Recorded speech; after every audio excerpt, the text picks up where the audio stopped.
আসসালামু আলাইকুম, welcome back to my channel giants mom cooking world. আজকে আমি আপনাদের সাথে শেয়ার করব স্পঞ্জ লেমন কেক। এই স্পঞ্জ লেমন কেকটা আপনারা কিভাবে খুব অল্প সময়ে বাসায় থাকা লেবুর স্কিন দিয়েই আপনারা এই লেমন কেকটা খুব সহজে বানাতে পারবেন, সেটি আপনাদের সাথে আমি শেয়ার করব। চলেন দেরি না করে শুরু করি। Let's go to my kitchen and cook. এখন আমি একটি মিক্সিং বোল নিয়েছি, এর মধ্যে দিয়ে দিচ্ছি 2টা ডিম। আমি কুসুম সহই দিয়ে দিচ্ছি, আপনারা আলাদা করে নিতে পারেন, কুসুমটা পরে অ্যাড করতে পারেন। এখন আমি একটি ইলেকট্রিক বিটারের সাহায্যে বিট করে নিচ্ছি। আপনাদের কাছে যদি ইলেকট্রিক বিটার না থাকে তবে হ্যান্ড উইক্স দিয়েও এটা করতে পারেন, অথবা কাঁটা চামচ দিয়েও আপনারা ফেটিয়ে নিতে পারেন। কিছু সময় আমি বিট করে নিয়েছি, একটি ফ্রমি ভাব চলে এসেছে। এখন দিয়ে দিচ্ছি 1/3 কাপ চিনি। আমি পুরো চিনিটা একেবারেই দেব না, অর্ধেকটা আমি দিয়েছি, দিয়ে আমি বিট করে নিব। কিছু সময় আমি বিট করে নিয়েছি। এখন আমি বাকি চিনিটা দিয়ে দিচ্ছি, দিয়ে আমি আবার বিট করে নিচ্ছি। কিছু সময় আমি বিট করে নিয়েছি। এখন আমি এর মধ্যে দিয়ে দিচ্ছি 1.5 টেবিল চামচ সয়াবিন তেল। স্পঞ্জ কেকে অনেক সময় তেল না দিলেও নাকি স্পঞ্জ কেকটা হয়, তবে আমি কখনো বানাইনি।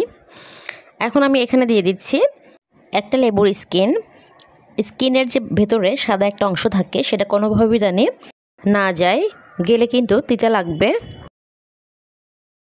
শুধু সবুজ স্কিনটাই দেওয়ার চেষ্টা করবেন।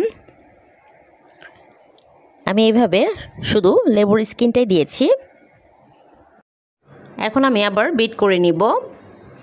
এই বিট করার কাজটা আপনারা প্রথম থেকে শেষ পর্যন্ত প্রায় 8 থেকে 10 মিনিট করতে হবে। বিট করা হয়ে গিয়েছে। এখন আমি একটি চালনিতে নিয়ে নিচ্ছি 1/2 কাপ ময়দা। আপনারা কেক তৈরি করার সময় অবশ্যই ময়দাটা নেওয়ার চেষ্টা করবেন। এখন আমি দিয়ে দিচ্ছি 1/2 চা চামচ বেকিং পাউডার, দিয়ে দিচ্ছি স্বাদমতো লবণ, দিয়ে আমি একটু চেলে নিব, তাহলে কেকটা স্পঞ্জি হবে। এখন আমি একটি স্প্যাচুলার সাহায্যে এটা মিশিয়ে নিচ্ছি। এই মিশানোর কাজটা কিন্তু আলতোভাবে করতে হবে। আমি এখানে স্পিডটা বাড়িয়ে দিয়েছি, সেই জন্য মনে হচ্ছে খুবই দ্রুত আমি করছি। এর থিকনেসটা এরকম হয়েছে। এখন আমি এর মধ্যে অ্যাড করে দিচ্ছি 1 টেবিল চামচ লিকুইড দুধ। আপনারা লিকুইড দুধ অথবা পানি অ্যাড করার চেষ্টা করবেন। এই স্পঞ্জ কেক তৈরি করার সময় যদি কিছুটা পরিমাণ লিকুইড দুধ বা পানি অ্যাড করা হয় তাহলে কেকটা অনেক সফট হয়, খেতে ড্রাই লাগে না এবং শক্তও হয় না। আমার মেশানো হয়ে গিয়েছে। সামান্য পরিমাণ লিকুইড দুধ অ্যাড করলে কেকটা কিন্তু অনেক বেশি ভালো হয়, তবে এই কথা অনেকেই বলে না। এখন আমি একটি মোডে তেল ব্রাশ করে নিচ্ছি। আপনারা যদি আমার চ্যানেলে নতুন হয়ে থাকেন তাহলে প্লিজ সাবস্ক্রাইব করবেন। ব্রাশ করা হয়ে গিয়েছে। এখন আমি একটি পেপার বসিয়ে দিচ্ছি। এখন আবার আমি এর উপরে কিছুটা পরিমাণ তেল ব্রাশ করে নিব। আমি কিন্তু সাইডে তেলটা ব্রাশ করছি না, শুধু নিচেই ব্রাশ করছি। এখন আমি কেকের বেটারটা দিয়ে দিচ্ছি। এরকম ভাজ ভাজ হয়ে পড়বে, থিকনেসটা এরকম হবে। পারফেক্ট স্পঞ্জ কেক তৈরি করতে হলে কিন্তু আপনাদেরকে অবশ্যই আমি যেভাবে এই কেকটা বানাচ্ছি সেইভাবেই কিন্তু আপনাদেরকে ফলো করতে হবে। এখন আমি মোটা কেকে ড্যাব ড্যাব করে নিচ্ছি। ভেতরে যদি বাতাস থাকে বা ফাঁপা থাকে সেটা খুব সহজে বের হয়ে যাবে। হয়ে গিয়েছে। এখন আমি চুলাতে একটা পাতিল বসিয়ে এর মধ্যে একটা স্টিলের স্ট্যান্ড বসিয়ে দিয়েছি। এখন আমি চুলাটা অন করে দিয়ে একটু ঢাকনা দিয়ে ঢেকে 4-5 মিনিট আমি পাতিলটাকে হাই হিটে হিট করে নিব। আমি ফুটোটাও বন্ধ করে দিয়েছি। 5 মিনিট পর আমি ঢাকনাটা উঠিয়ে নিয়েছি। এখন আমি কেকের মুখটা বসিয়ে দিচ্ছি। আপনারা এই কাজটা সাবধানে করবেন, যেহেতু পাতিলটা গরম থাকে, হাতে লেগে যেতে পারে। এখন আমি ঢাকনা দিয়ে ঢেকে দিচ্ছি। 5 মিনিটের মতো হাই হিটে রেখে আমি আবার একদম লো আঁচে এটা কুক করে নিব। আমার প্রায় 45 মিনিট সময় লেগেছে কেকটা হতে। কালারটাও সুন্দর এসেছে। আপনাদের যদি এরকম কালার না আসে তবে আপনারা স্ট্যান্ডের নিচে লেখার কাগজ দিয়ে খুব সহজেই কিন্তু আপনারা কেকে কালার আনতে পারবেন। কাঠিতে লাগেনি, হাতেও লাগছে না। কেকটা মাশাআল্লাহ সুন্দর হয়েছে। এখন আমি কেকটা নামিয়ে নিব।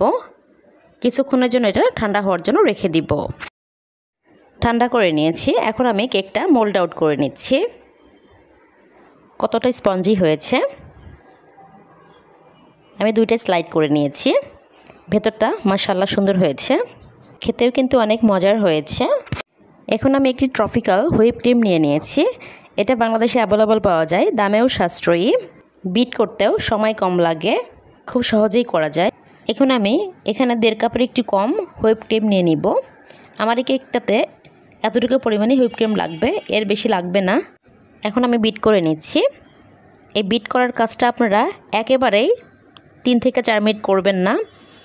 এটা আমি একটু সময় নিয়ে 2বার আমি বিরতি দিয়েছিলাম। 4 মিনিট সময় আমি বিট করেছি। এর মধ্যে আমি 2বার বিরতি নিয়েছি।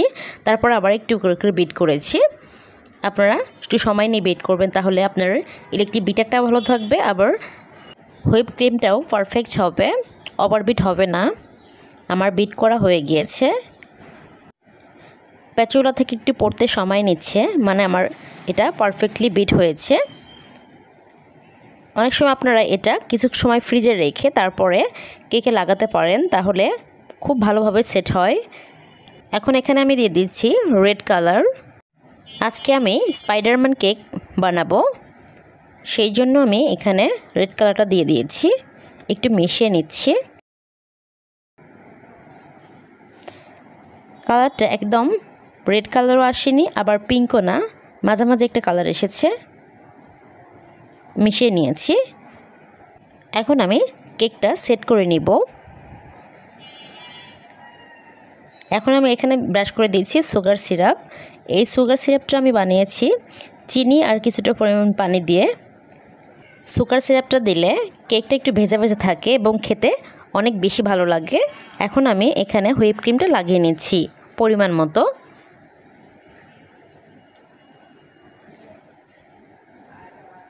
আমি যেহেতু আজকে 2 লেয়ারের কেকটা বানাবো, আমি উপরের পাটটা বসিয়ে দিচ্ছি। এর উপরে আমি আবার সুগার সিরাপটা দিয়ে দিচ্ছি। আপনারা অবশ্যই সুগার সিরাপটা দেওয়ার চেষ্টা করবেন। এখন আমি হুইপ ক্রিমটা লাগিয়ে নিব।